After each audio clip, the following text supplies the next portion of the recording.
Seja bem-vindo ao nosso canal. Eu sou o terapeuta Wagner Cruz, sou terapeuta holístico esotérico e nessa aula de hoje é a continuação da primeira aula, onde nós estamos trabalhando com os segredos do tarô relacionados à postura. E antes de começar o nosso vídeo, quero conversar com vocês sobre um projeto que nós estamos desenvolvendo aí, certo? É um projeto muito interessante, onde nós iremos trazer aí um curso muito aprofundado sobre o tarô. Pelo nível dessas aulas que vocês estão vendo aí, vocês já sabem que a gente vai trabalhar de uma forma muito aprofundada, certo? Então, se você quiser entrar aí na lista para ganhar um super desconto no lançamento, aí na descrição do vídeo tem um link que você pode clicar e deixar o seu nome lá na nossa lista VIP para receber um desconto, um super descontão aí no dia do lançamento do nosso curso de tarô. Então, na nossa aula anterior, no vídeo anterior, nós falamos sobre as posturas aqui de alguns reis e algumas rainhas. Na aula anterior, nós falamos também sobre a mudança aqui de polaridade. Nós estávamos trabalhando sob essa perspectiva aqui, colocando o rei de frente para nós, simbolizando o lado direito, e a rainha de frente para nós, simbolizando o lado esquerdo. Certo? Já nessa aula de agora, nós iremos trabalhar com uma polaridade diferente. Nós iremos colocar a rainha no braço esquerdo e o rei no braço direito. Lembrando que o rei estava no lado direito, olhando da perspectiva da carta para o tarólogo, para a taróloga, certo? Mas agora nós iremos olhar da nossa perspectiva, nós iremos olhar diretamente para o baralho, para as cartas. Aí nessa mudança de polaridade nós temos a rainha virada para a esquerda e o rei virado para a direita. Se você prestar atenção, esse é um padrão que vai se repetir em 3 casais. Então a gente tem aqui a rainha de ouros mais o rei de ouros, olhando para o lado oposto, dando ênfase aqui à energia feminina e masculina, o oposto, certo? Nós vemos também aqui, que o rei e a rainha de copas também estão olhando para os lados opostos, né? Estão a rainha para a esquerda, o rei para a direita. Aqui nós temos uma diferença. Aqui esse casal também, o casal de espadas, como você pode ver, a rainha e o rei estão olhando para lados opostos. Então nós temos aqui 3 casais que se combinam e temos um casal que é diferente. Então nós vemos aqui uma conotação de movimento. São 4 casais e a gente sabe que o número 4 é um número de estabilidade. É um número que fala sobre estagnação, né? Muitas pessoas entendem o número 4 como o número da prosperidade, da expansão financeira. Porém, o 4, gente, ele fala sobre algo que para, sobre algo que fixa. Então, dentro desse sentido aqui, nós temos o 4º casal diferente, olhando, os dois olhando para a mesma direção, olhando para a direita, que representa o futuro. Então, a gente vê aqui as 3 rainhas olhando para o passado e vemos os 3 reis olhando para o futuro. Porém, nesse casal aqui, no 4º casal, os 2 aqui estão olhando para o futuro. Então, o 4º, gente, é um intermediário. O número 4 é um número intermediário entre o 3, que é equilíbrio e movimento, e o 5, que é o número da tentação, a chamada para o próximo nível, né? O 5 representa isso, o 5 representa situações, o 5 representa uma chamada para que a pessoa saia da estagnação, para que a pessoa saia daquela paralisação, para um novo ciclo. Então esse ciclo ele será de acordo com a escolha, a qualidade da escolha que a pessoa fizer. Então a pessoa pode fazer uma escolha boa,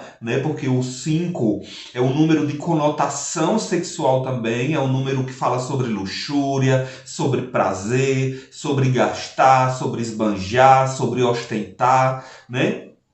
E tem aquele outro lado também, que é o lado onde você utiliza todo esse patrimônio, todo esse rendimento que você acumulou ali no 3 e guardou no 4 para promover uma expansão maior de consciência, para oferecer o seu serviço para outras pessoas, para ajudar outras pessoas através daquilo que você conquistou e assim começar a entrar na consciência de fraternidade dos 6, certo? Não vamos nos estender muito sobre a numerologia aqui, mas é um fato que você precisa observar, né? Que os 3 casais aqui, ó, ouros, né? Copas e espadas, os 3 aqui, ó, estão olhando para lados opostos, certo? E o rei de paus aqui, ó, e a rainha de paus, esse casal, você vê também aqui, ó, ainda nesse sentido da puxada do 4 para o 5, você vê que a rainha segura o bastão e olha onde ela sustenta o bastão. Você vê que ela coloca o cabo aqui, né, do bastão entre as pernas. Então, mostra aqui uma pessoa que está fazendo uma expressão sexual, né? Mostra aqui uma pessoa que é uma pessoa muito viril, uma pessoa muito ativa sexualmente. Já que o rei, você percebe que ele segura um bastão, ó, que está firme aqui no seu calcanhar, e é um bastão, na verdade, é o maior instrumento aqui, ó, é o maior elemento entre todos os elementos dos reis. Você vê que o bastão do rei de copo, do rei de paus aqui, ó, é maior que a taça, é maior que a moeda, né? É melhor que a espada do rei de espadas. Então você vê que eles têm aí uma conotação, né, mais fálica, mais viril, mais instintiva. E é justamente isso que o naipe de paus fala muito sobre isso, né? Fala sobre o instinto de sobrevivência, o instinto de permanência, o instinto de procriação.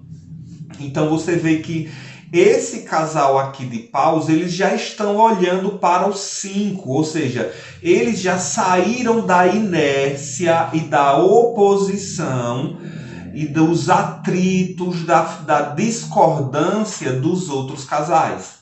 Você vê que eles já perceberam aqui que eles não podem permanecer na forma que eles estão. Eles precisam olhar para o futuro, precisam sair da estagnação. Diferente aqui do rei e da rainha de espadas, olha. A rainha de espadas colocando aqui a mão no ventre, tá vendo? Ela está fazendo o que aqui? Ela está querendo afastar alguma coisa? Ela está querendo se proteger? Ou ela está sofrendo com uma dor? Né? A gente vê aqui claramente que a espada da rainha, ela está com a bainha, ou seja, ela está com a espada voltada para cima em uma atitude agressiva, porém é como se ela perguntasse, porém é como se ela mostrasse o seu lado mais frágil, né? Ou talvez seja uma dissimulação, porque aqui também pode ser uma dissimulação, né? Ou seja, ela está em uma posição na defensiva, né? Então aqui fala sobre uma pessoa, sobre uma mulher, né, que está na defensiva, ou talvez uma mulher que está, dependendo das outras cartas, né, que saem ao redor, vai falar sobre uma mulher que está se defendendo de algo, que está escondendo uma dor muito profunda e que essa dor ela já está batendo ali no seu limite. Mostra também que é uma pessoa que tenha uma ferramenta que talvez não saiba usar. Então muitas vezes a gente atende terapeutas, são terapeutas já integrativos, terapeutas holísticos, terapeutas que trabalham ajudando outras pessoas, mas que estão aqui na posição da rainha de espadas. Tem ferramentas e essas ferramentas só sabe usar para outras pessoas, não sabem usar para si mesmo. Agora, outro ponto aqui, essa rainha, a rainha de espadas, ela traz uma conotação no seguinte, olha, eu estou aqui com a minha ferramenta, alguém se dispõe a usá-la para mim, alguém se dispõe a me defender. Então, basicamente, a gente vê que essa rainha, ela traz essa conotação de dor, essa conotação de sofrimento, essa conotação de proteção, certo? Essa conotação também de rejeição, de proteger o seu espaço pessoal, né? Porque quando a gente coloca uma mão na frente, a gente está querendo criar uma barreira, né? Uma barreira. Então fala também sobre uma pessoa que está se isolando, né? Uma pessoa que está aí, talvez, se expressando da maneira errada dentro dos seus relacionamentos, ou seja, ela quer que alguém se ofereça para ajudar, ela quer fazer amizades, ela quer ampliar o círculo de amizades, mas ela está usando a estratégia errada, ela está oferecendo a ferramenta que ela tem para que outra pessoa possa usar. Então, a gente consegue ver aqui basicamente, né, que essa rainha ela está aqui passando por uma situação bem complicada. Já o rei, olha, você vê que o rei está olhando para a direita, está olhando para o futuro, certo? A gente vê o cetro aqui na parte de baixo, né? A gente divide aqui a carta, como eu já falei, no meio.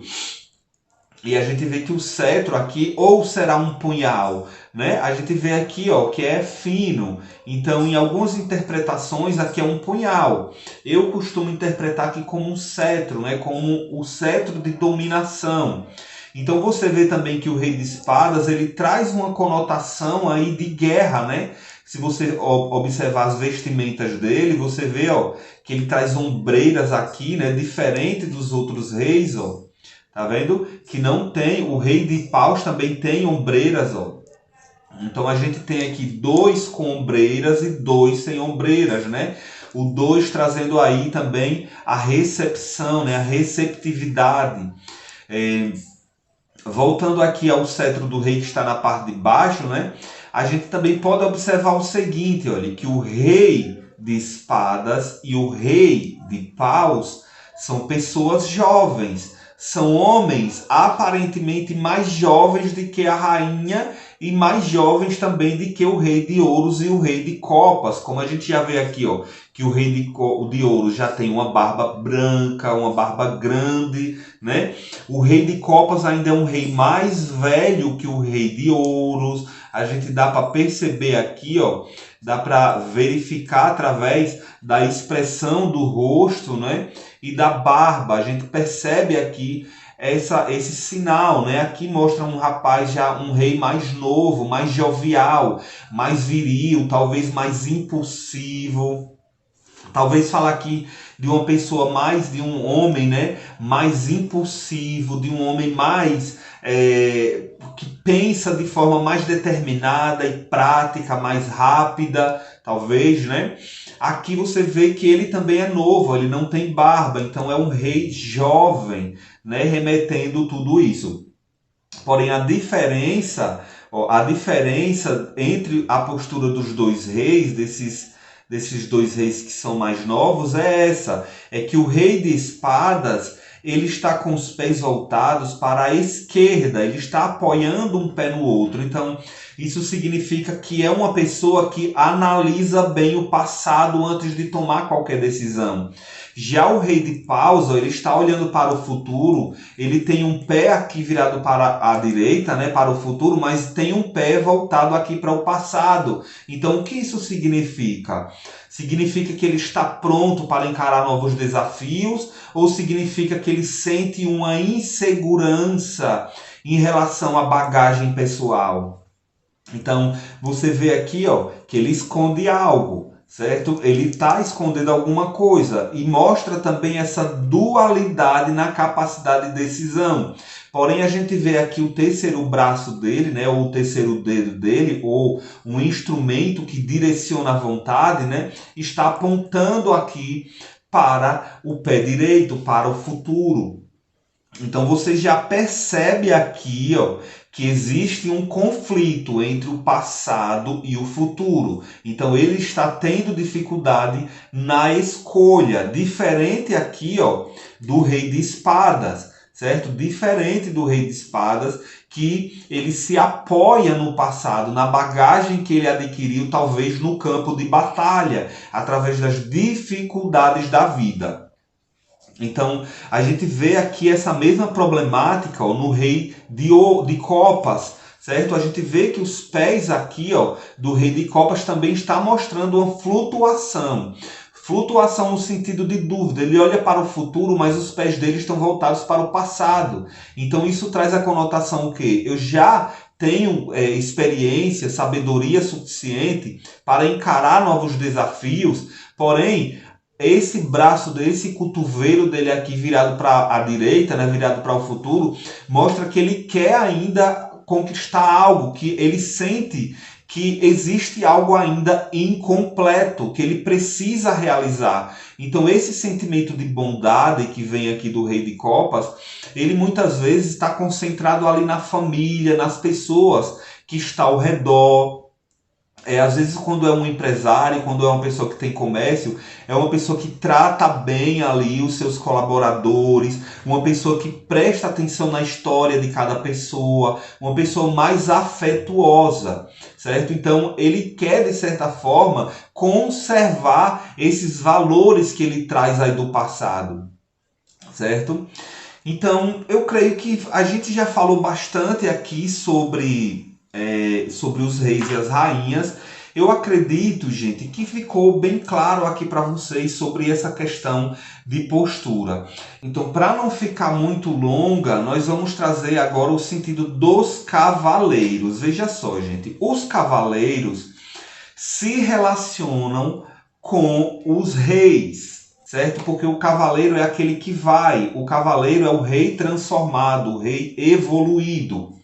Então veja o seguinte, ó, as cartas do cavaleiro, as cartas de cavalo, elas se relacionam com o rei, certo? Diferente dos valetes, ó, que representam a indecisão. Então, até os valetes, a gente tem a conotação, o sentido, a polaridade positiva e negativa na interpretação das cartas. Já os cavaleiros não têm interpretação negativa. Então, todas as cartas dos cavaleiros são positivas. Já a carta dos valetes tem conotação positiva e negativa, certo? Então, os cavaleiros, você trabalha aqui com um movimento de realização. Então, você percebe aqui uma questão, veja só, o cavaleiro de paus, você percebe que ele está parado. Certo? Ele está parado, ou seja, todo esse entusiasmo de realização que o rei tem, quando ele evolui para o cavaleiro, ele para. Tá vendo? Ele para e continua olhando para o futuro. Ele está talvez ganhando força, criando estratégia, está planejando, porém ele está parado. Então aqui fala sobre projetos que estão estagnados, projetos que estão aí maturando, né? Já o cavalo de espadas, o cavaleiro de espadas, você vê que está aqui em pleno movimento.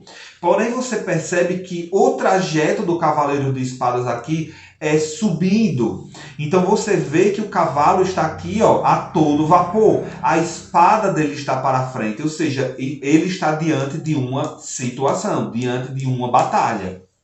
Então, você vê que o cavaleiro de espadas também, ele tem uma ornamentação aqui, ó, diferenciada. O cavalo está preparado para a batalha.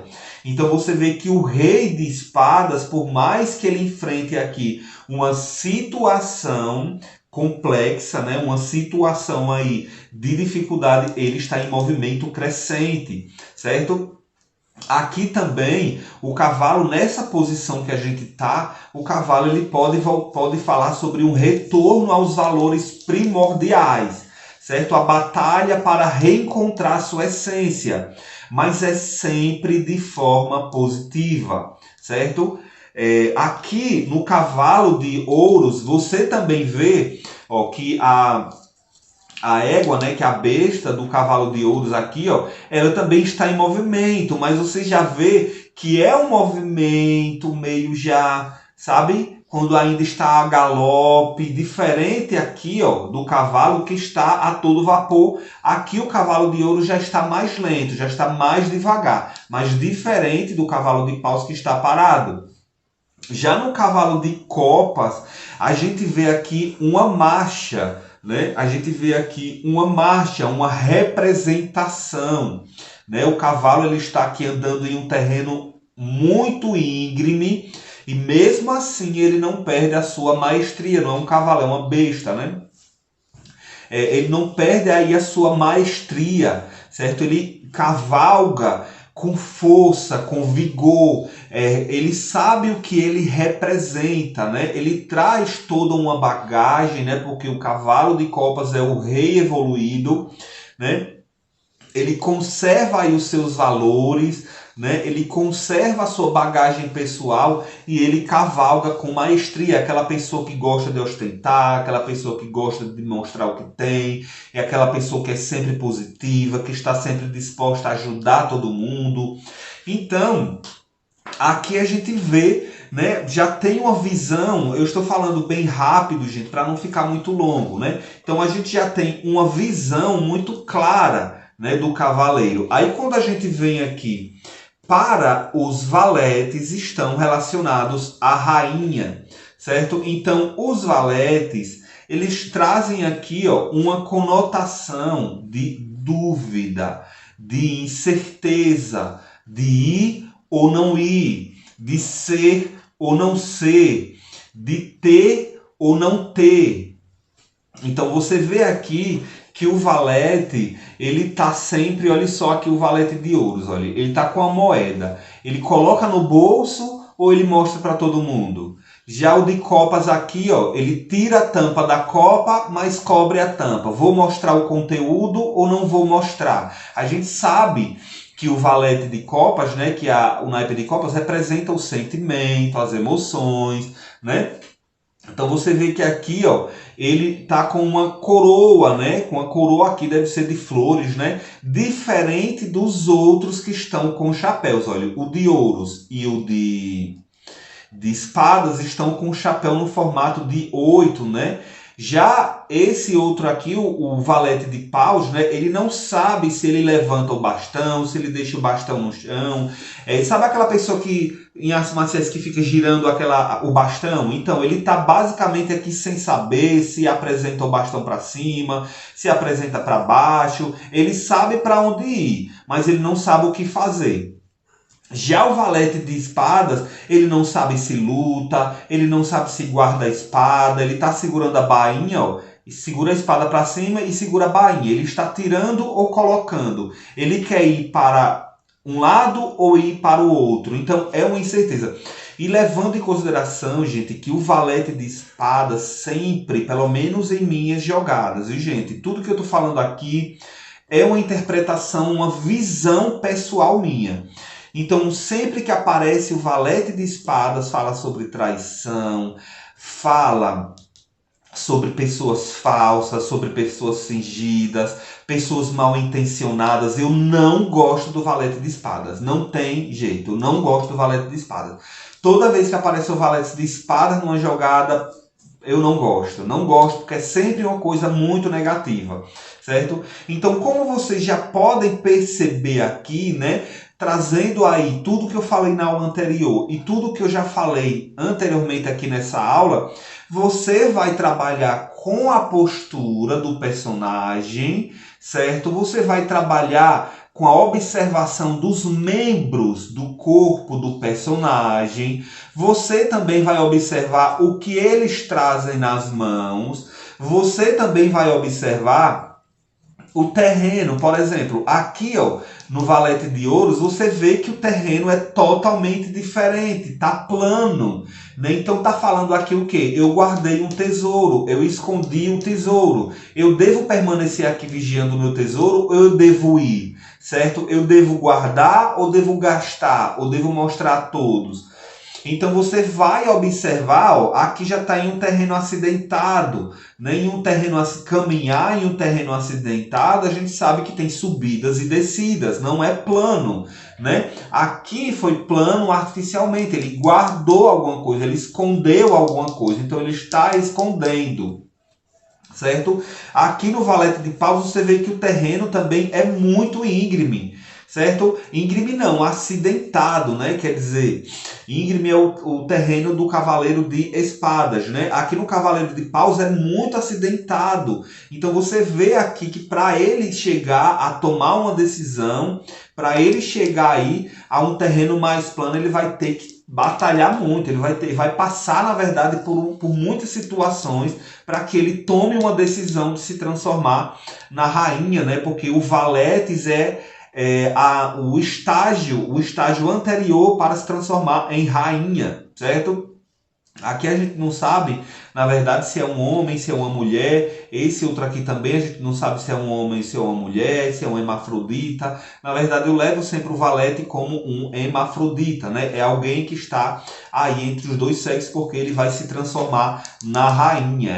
A rainha é a evolução do valete, certo? Então você percebe que os valetes, eles sempre estão aí em uma posição receptiva, né? Em uma posição de dúvida. Então é basicamente isso que eles representam dentro das jogadas. Então, gente, essa foi a nossa aula de hoje, o nosso vídeo. Espero que vocês tenham gostado. Se vocês ainda não são inscritos no canal, se inscreva, gente, para me ajudar, para que eu possa saber se vocês estão gostando do conteúdo ou se não estão gostando. Clique aí no gostei. Se não gostou, clique em não gostei, certo? E não saia daqui sem o que você está achando aí da nossa jornada, certo? Demorei um pouquinho para trazer essa segunda aula, porque nós estamos aí trabalhando muito em uma novidade muito boa que nós estamos trazendo para vocês, ok? Então é isso, deixar resplandecer a vossa luz e até a nossa próxima aula, nosso próximo vídeo, nosso próximo encontro.